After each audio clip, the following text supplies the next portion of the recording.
මගේ දෙයෝ මට සමා වෙන්න. මගේ පණ මාව එලවන්න එපා. මගේ දරුවෝ නැතුව මට ඉන්න බෑ. අනේ මට යන්න තැනක් නෑ. ඇයි යන්න තැනක් නැද්ද? කෝල් කර කර SMS කර කර හොරෙන් හැංගි හැංගි හම්බ වෙන්න යනකොට උඹට මේ දරුවෝ මතක් වුණේ නැද්ද? මම එහෙම දෙයක් කළේ නෑ මහත්තයෝ. කලන අහස්න අඬද්දිම හයියෙන් දොර වැහුවේ රෙදි බෑග් එකත් එළියට විසි කරලයි.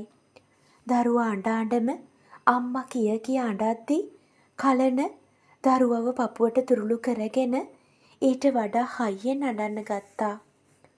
කලනගේ පපුව වේදනාවෙන් රිදෙන්න තරම් වුණත් දරුවා වෙනුවෙන් සියල්ල දරාගන්න කලන උත්සාහ කළා. කොච්චර දොරට ගැහුවත් අහස්නට කලන දොර ඇරියේ නම් නෑ. රෙදි බෑග් එකත් අරන් පාර දිගේ අඬ පිස්සියෙක් වගේ අහස්නා ඔහේ යනවා. කෙල්ලට යන්න තැනක් නෑ. දරුවා අම්මා ඉල්ල අඬනවා. කලන ඊට වඩා හයියෙන් අඬනවා. අහස්නා මේ ගෙදර නැති වුණේ එකම එක දවසයි. ඒ කලනට ලස්සන කෙලි පොඩිත්තෙක් ගේන්න ඉස්පිරිතාලෙට ගිය දවස විතරමයි. මගේ පණට වඩා මං උඹට මේ දරුවට ආදරය කළා. ඒත් උඹ මාවයි මේ දරුවයි අමතක කරලා වෙන ලෝකයක් හෙව්වා. කලන තනියම අඬනවා. අනේ කලන ඇයි අහස්නා? මොකද මේ දාඩිය පෙරාගෙන කියන්න මගේ මැණික. අහස්නා බැලුවේ තමන් කොහෙද මේ ඉන්නේ කියලා. දරුවා තමන්ගේ ළඟ සැපට නිදී. කලන තමාව පපුවට තුරුළු කරගෙන ඉන්නවා. කෙල්ලට සැනසුම් සුසුමක් පිට වුණේ ඉබේටමයි. මොකද මැණික මේ නරක හීනයක්වත් දැක්කද ඔයා? අහස්නා හැමම කලනගේ පපුවට තුරුළු වෙලා ඒ උණුහුමට ගුලි වුණා. මොකෝ මේ කෙල්ල මාවත් එක දේවල් වලට ඇදලා ගන්න නේද හදන්නේ? මේ පාන්දරම කලන මට බයයි. ඔයා නැතුව මේ පැටියා නැතුව මට ඉන්න බෑ. පාන්දර සීතලට අහස්නා කලලට තවත් ලං වුණා. අහස්නාගේ පපුවේ උණුහුම කලනට හොඳටම දැනුනේ ඇඳුමක් නැති සීසල පපුවටයි. අහස්නාගේ දෙතොල කලනගේ දෙතොල් අල්ලගත්තේ දෙන්නට දෙන්න තවත් ලන් කරමින්. අම්මෝ මේකි මේ පාන්දරත් මාව අවුස්ස ගන්න නේද හදන්නේ? මහා වල් කෙල්ලෙක් අප්පා. අහස්නා එහෙම්මම ඇඟ සෝදගන්න නාන කාමරයට ආවේ hina වෙවි. පිස්සා අහස්නා නාගෙන ආවේ තේ එකත් හදාගෙන. සුවඳේ බෑ. කෙල්ලට hina. කලන දෝනිව තුරුළු කරගෙන දොයි. නැගිටින්නකෝ මෙන්න තේ එකත් ගෙනාවා. පොඩි උන් පරාදයි. කලන ඇඟමැලි කඩනවා කෙඳිරි ගානවා. අම්මෝ කම්මැලිකම. තේක පැත්තකින් තියලා කෙල්ල වතුර ටිකක් ගෙනත් කලනගේ මූණට දැම්මා. අම්මෝ සීතල. කලන්න බෑ සීතලේ. මේක එලවනකොට අහරව ගත්තේ මාව. දැන් මොකෝ? ආයෙමත් මොනවා හරි ඕනි වෙලාද? අනේ යන්න පිස්සා. කෙල්ලට ලැජ්ජයි. අම්මෝ මේකිගේ ලැජ්ජාව එනව මෙන්න මෙහාට. කෙල්ලව ඇදලා අරන් කරන ළඟින් වාඩි කරගත්තා. කොල්ලගේ පණ කෙල්ලයි දරු පැටියයි. කෙල්ල ගොඩක් අහිංසකයි.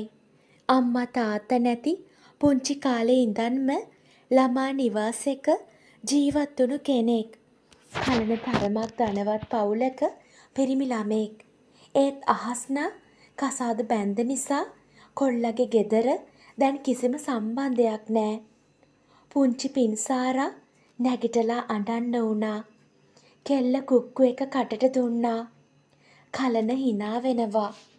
මොකද විරිත්තන්නේ ඒ ගමන? අහස්නා මාත් අඬන්නද? ඒකට නම් කෙල්ලටත් hina. කොල්ලා නොකියා කියන්නේ කොල්ලත් ඇඬුවොත් කුක්කු දීලා නලව ගන්න කියලා. අඬන්නකෝ දෙනවා තව ගුටි දෙකක්. අද කලන ගෙදර ඉන්න දවස. තාත්තයි දෝනි දවසම සෙල්ලම. අම්මා ඕනි නෑ ඉතින් අද දවසම. උදේම උයලා අහස්න කෑම එකක් බෙදාගෙන වත්තට ආවේ. අද ඉතින් ළමයි දෙන්නෙක් ඉන්න නිසා. කලන ගෙදර ඉන්න දවසට කෙල්ලට ළමයි දෙන්නෙක් ඉන්නව වගේ තමයි. කවන්න ඕනි, නාවන්න ඕනි මහ හුරතලේ. ඔන්න තාත්තයි දුවයි සෙල්ලම. කෙල්ල දෝනිට කටක් කවලා කලනටත් බත් කටක් කවනවා. ඌයි මෝඩයෝ මගේ ඇඟිල්ල. කෙල්ලගේ අතත් හැපුවා. කෙල්ලට මේ කෝලම් ඉතින් හොඳට පුරුදුයි. දෙන්නට බොහොම අමාරුවෙන් කවලා වතුරත් පොවලා තමයි කුස්සියට ආවේ. දෙන්නට වතුර ටිකක් ලිපේ තියන්න. නාගන්න. අද ඉතින් තාත්තයි දුවයි බාත් ටබ් එකේ උණු වතුර පුරවලා දුන්නහම දවසම නානවා. උණු වතුර උණු වෙනකල් කෙල්ලත් බත් ටිකක් කෑවා. 10ත් පහු වෙලා අහස්න වතුර උණු කරලා බාත් ටබ් එකට දාලා ගානට ඇල් කරා. ඔන්න හඩෝ දෙන්නට නාන්න පුළුවන්. වතුර රෙඩි. තාත්ති දෝනි hina වෙවි මෙන්න ඉතින් එනවා ඔක්කොම සෙල්ලම් දාලා. hina වෙවි පැයක් දෙකක් සෙල්ලම. ඊළඟට ඉතින් බඩගින්නේ තමා එන්නේ දෙන්නම. අම්මෝ තාත්ති දෝනි ලස්සන ඇඳුම් ඇඳලා ඔන්න මේසට ඇවිත් හැඳි වලින් මේසට ගහනවා. අහස්නට hina. ඒත් කෙල්ලත් එක්කම සතුට සැනසීම තමයි දරුවයි කලනයි දෙන්නා. රසබත් හදලා පරිප්පු හදලා කෙල්ල ඔන්න අරගෙන ආවා. අම්මෝ දැන් තමයි සද්දේ නතර වුණේ. දවල් කලන බත් බෙදාගෙන දරුවටයි අහස්නටයි කවනවා. තුන් දෙනාම බඩ පිරෙන්න කෑම කාලා කාමරේට ආවේ.